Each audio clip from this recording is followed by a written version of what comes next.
Reciban de nuevo un cordial saludo. El día de hoy vamos a ver la solución de la guía 2, reproducción en animales.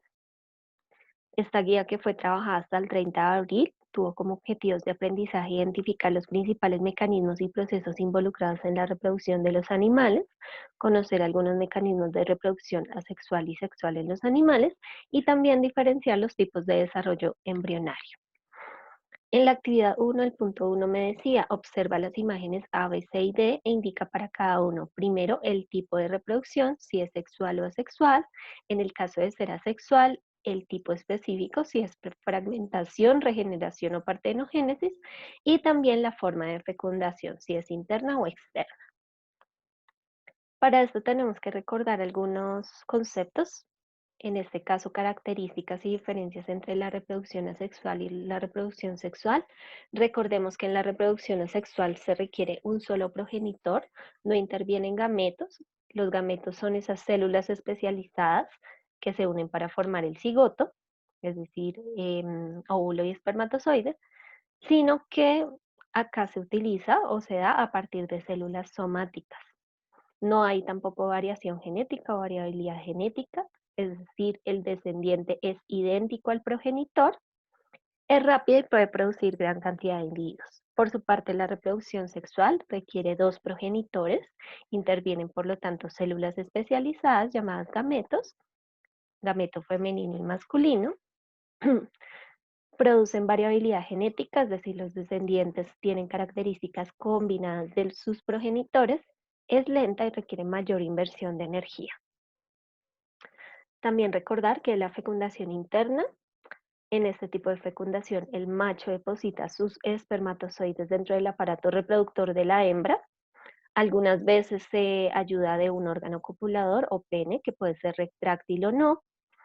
Este tipo de fecundación precisamente permite que ambos gametos queden protegidos, por lo que quedan en la parte interna de la hembra, precisamente para evitar que puedan ser atacados, pues los óvulos fecundados por depredadores o por el medio externo también. Estos gametos masculinos, llamados generalmente espermatozoides, son móviles y se encuentran en un medio acuoso, en el semen, que es producido en las vesículas seminales. De esta forma puede viajar hasta donde se encuentra el gameto femenino, que es inmóvil, el óvulo, para poder fecundarlo, y es muy común en animales terrestres. Por su parte, la fecundación externa es mucho más común en animales acuáticos. Aquí las parejas, macho y hembra, pues liberan simultáneamente los óvulos y los espermatozoides en el agua.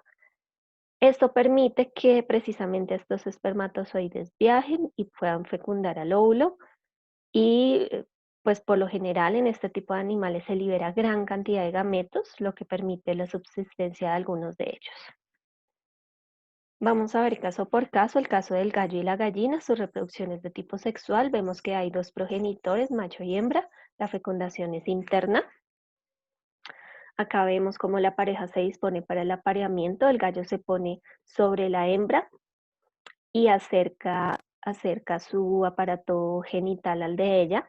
Tras la fecundación, que comienza en el interior de la hembra, pues se desarrollan los huevos, luego se hace la puesta y, digamos, después de la incubación se da todo el desarrollo embrionario que permite que el pollito salga luego de la cáscara. En este caso, en lugar de un órgano externo, el gallo tiene una protuberancia o papila que se asemeja a un pene y está situada en la pared trasera de la cloaca, que está muy cerca a la cola. Entonces, la esperma sale del gallo a través de esta cloaca por esta papila y se transfiere a la gallina durante el apareamiento. En el caso de los peces, podemos ver que son pues animales acuáticos, por lo cual su fecundación es externa, su reproducción también es sexual, hay macho y hembra.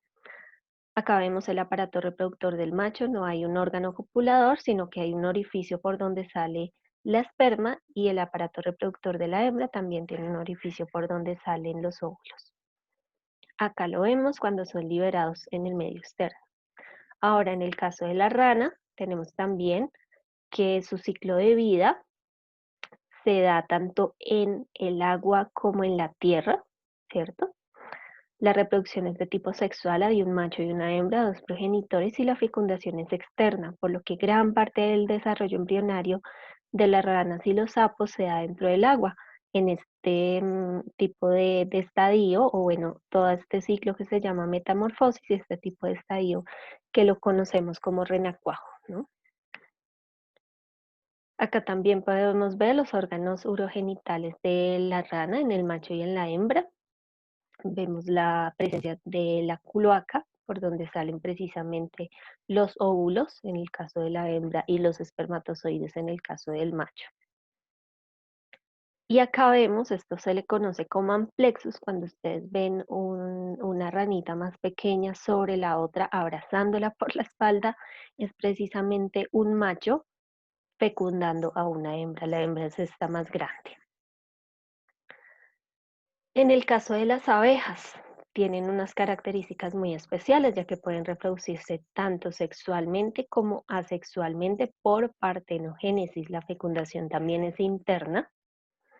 Acá vemos el aparato reproductor en el primer caso del zángano, que son los machos, y en el segundo caso de la reina, que es la hembra fértil, ¿sí? La hembra que puede dar lugar a descendientes. Acá podemos ver un pene, el ducto eyaculador, los testículos, el vaso deferente, la vesícula seminal. Y en el caso de la hembra, pues vemos el oviducto, los ovarios, la espermateca, la vagina. En las abejas lo que pasa es que la reina, digamos, se deja fecundar por el macho, que es un zángano, lo vemos acá.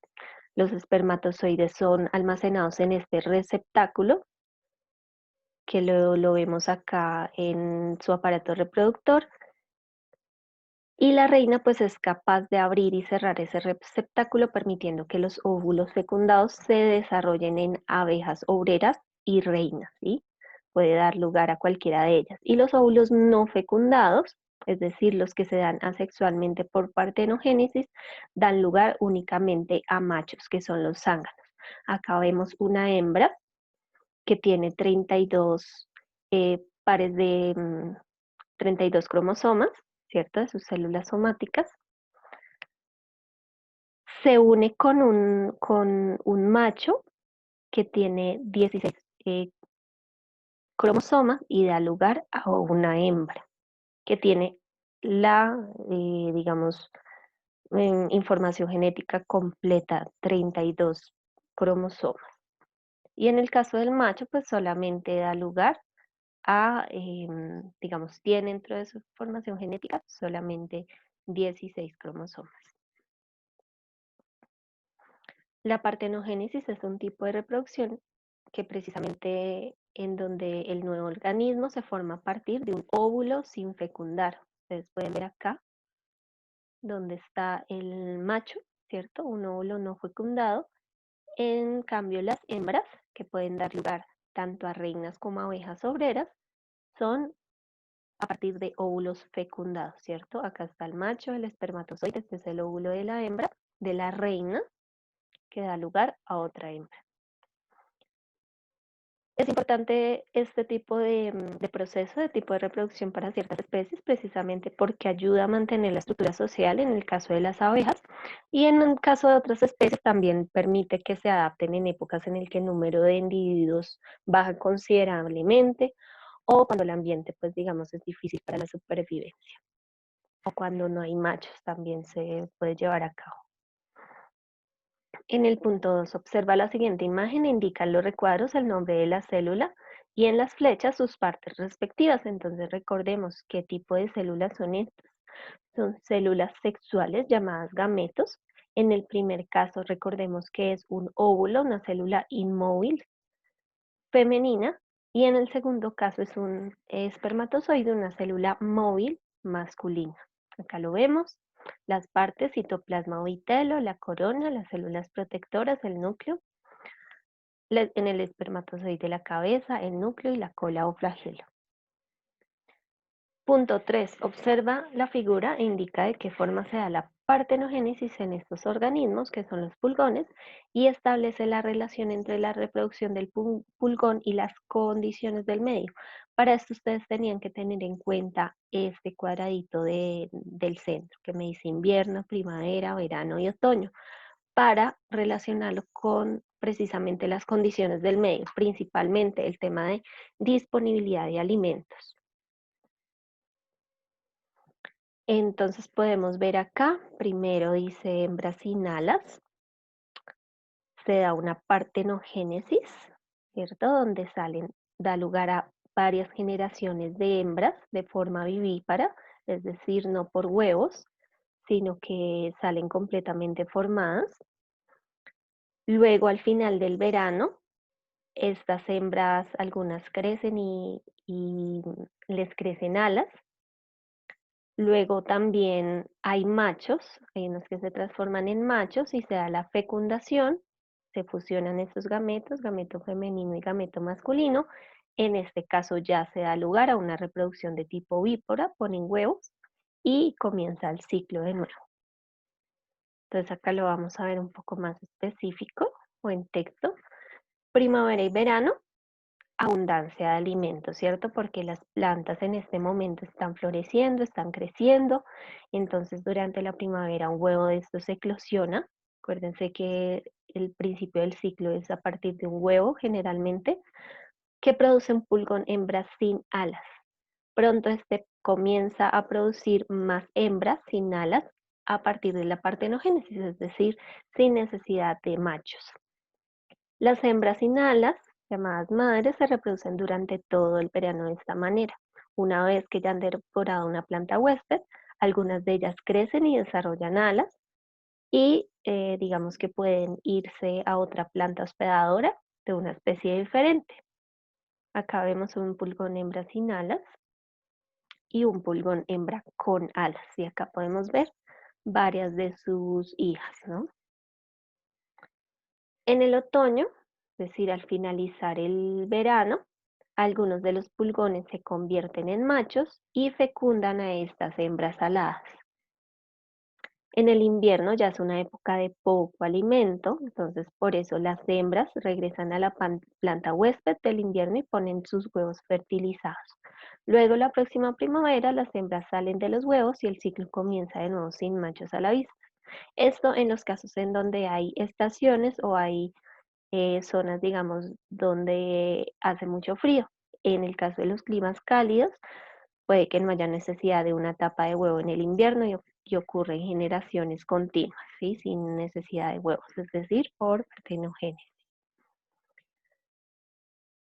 En el punto 4 me pedía, realiza un mapa conceptual entre la reproducción sexual y asexual en animales. Acá yo puse un ejemplo de mapa conceptual que hice. Ustedes podrían haberlo hecho de otra manera, recordar cuáles son las partes del mapa conceptual y la estructura. Lo primero es que hay una jerarquía entre los conceptos. Hay un concepto más grande, en este caso un conceptos secundarios, conceptos terciarios, conceptos cuaternarios, y también hay conectores y todo tiene un orden, ¿cierto? Entonces, reproducción en animales puede ser asexual, como por ejemplo la fragmentación llevada a cabo por estrella de mar, esponjas, planaria, entre otros animales. También encontramos tipo de reproducción asexual como la gemación, llevada a cabo por hidras, esponjas, entre otros animales, y asexual por partenogénesis, llevada a cabo por abejas, pulgones, algunos lagartos, entre otros animales. Por su parte, la reproducción sexual tiene etapas como la gametogénesis, que es la formación de los gametos femenino-masculino o el espermatozoide, apareamiento, recuerden que cuando hay macho y hembra hay una época de apareamiento en el que el macho compite con otros machos y atrae a hembras para poder copular con ella, la fecundación, que es ya cuando se da el encuentro y el espermatozoide fecunda el óvulo para formar un cigoto. Acá también puede haber colocado, por ejemplo, desarrollo embrionario. Esta fecundación puede ser interna o externa. En el caso de que hubiera colocado desarrollo embrionario, también podría ampliarlo con desarrollo embrionario de tipo oviparidad, ovoviviparidad o viviparidad. ¿Mm? Las sexuales llevadas a cabo por la mayoría de mamíferos, aves, reptiles, anfibios e insectos, como por ejemplo encontramos los seres humanos, la ballena, la vaca, la tortuga, el pato, entre otros. La actividad 2, el punto 1, me decía, indica y describe la forma de reproducción y el tipo de desarrollo embrionario que posee cada uno de los animales de las siguientes imágenes. En este caso, el primero es el ornitorrinco. Recordemos, es un mamífero ovíparo. Entonces acá lo vamos a ver, tipo de reproducción sexual, hay un macho y una hembra. La fecundación es interna, el desarrollo embrionario, como ya lo dije, son ovíparos, ya que las hembras pues ponen huevos en los que el embrión se desarrolla completamente. La hembra lo incuba en una pequeña bolsa durante 10 días y al nacer la cría succiona la leche de los poros de las glándulas mamarias. Recuerden que estos animales no tienen pezones, las hembras no tienen pezones, sino que expulsan la leche a través de sus poros. Esto pasa durante 40 a 50 días, luego la madre cava una madriguera y deposita su cría allí. Por lo general tienen una cría por cada vez que tienen pues bebés, ¿no? En el caso 2 son los seres humanos. Tipo de reproducción es sexual, también hay macho y hembra, la fecundación es interna y el desarrollo embrionario, pues somos animales vivíparos, es decir, que las hembras retienen dentro de su cuerpo al embrión hasta que se desarrolla completamente. En el caso de algunas serpientes, de la mayoría, el tipo de reproducción es sexual, hay macho y hembra y la fecundación es interna. En este caso podemos ver un ejemplo de un hemipene en el macho, ¿cierto? Es un órgano copulador que es interno, es retráctil. Y el desarrollo embrionario, como les decía, la mayoría son ovovivíparas, pero también podemos encontrar serpientes ovíparas y vivíparas. En este caso de las que son ovovivíparas, las hembras retienen los huevos fecundados en su interior, ¿cierto? Y ya cuando están completamente desarrollados, pues eclosionan, ¿sí? Se rompen en su interior y sale la cría. En el punto 2 me decía, describe y dibuja dos ejemplos de dimorfismo sexual que conozcas en la naturaleza. Acá yo puse 3 ejemplos, ustedes pudieron haber colocado cualquier otro. Recordar el dimorfismo sexual es una variación fisionómica externa que se da entre la misma especie, que precisamente permite diferenciar al macho de la hembra. Puede ser por su forma, por su coloración, por su tamaño o por algunas, digamos, estructuras externas. Este dimorfismo está relacionado con el desarrollo de caracteres sexuales secundarios. Recordemos, los caracteres sexuales primarios están relacionados principalmente con las gónadas, ¿sí? En el caso de los seres humanos. Un carácter sexual primario, pues es el desarrollo de la vagina. En el caso de las mujeres, el desarrollo del pene y pues todos los órganos internos en el caso de los hombres, ¿cierto? De los testículos y demás. Y ya los caracteres sexuales secundarios que nos diferencian a los hombres de las mujeres en una etapa de madurez sexual, como le dice acá, es, por ejemplo, el crecimiento en las mujeres de los senos, ¿cierto? De las caderas, el ensanchamiento de las caderas, entre otras. En el caso de los hombres, les crece barba, les cambia la voz, también se ensancha la espalda. El crecimiento del vello corporal también. Bueno, en el caso de los animales, acá podemos ver la hembra de los pavos, ¿cierto? La hembra es esta que es más pequeñita, tiene otra coloración más opaca, no tiene esta estructura en el cuello y ni tiene esa coloración. El macho, ustedes lo ven, es mucho más grande, tiene otra coloración, tiene una estructura también en el pico y en el cuello sobresaliente, las plumas más vistosas. Este es el caso también de unos colópteros o escarabajos. El macho, ustedes ven que tiene unas estructuras mucho más grandes, es de mayor tamaño y esta es la hembra mucho más pequeñita. En el caso de los venados también, de los ciervos, encontramos la hembra y el macho que tiene, pues digamos, unos cuernos prominentes. Listo. ¿Qué puede generar en el punto 3? ¿Qué puede generar que se presenten estas diferencias, dimorfismo entre hembra y macho de la misma especie? Principalmente son dos las causas. La primera es atraer al sexo opuesto.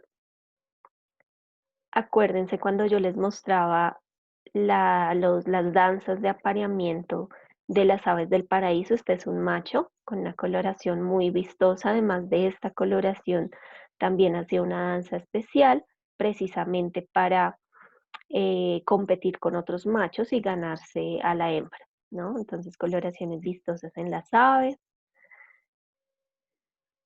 En el caso de estos coleópteros o escarabajos, este es el escarabajos Hércules, son dos machos peleando también por una hembra, tienen unas adaptaciones especiales en la parte de sus cabezas que son como estos cuernos con los que pueden pelear, ¿no? Entonces, adaptaciones que sirven de armas para combatir a individuos del mismo sexo, que son su competencia y así pueden acceder al sexo opuesto, es decir, el escarabajo que gana es el que puede copular con la hembra. Y listo, eso es todo. Muchísimas gracias por conectarse y les envío un gran abrazo virtual. Que estén muy, muy, muy bien.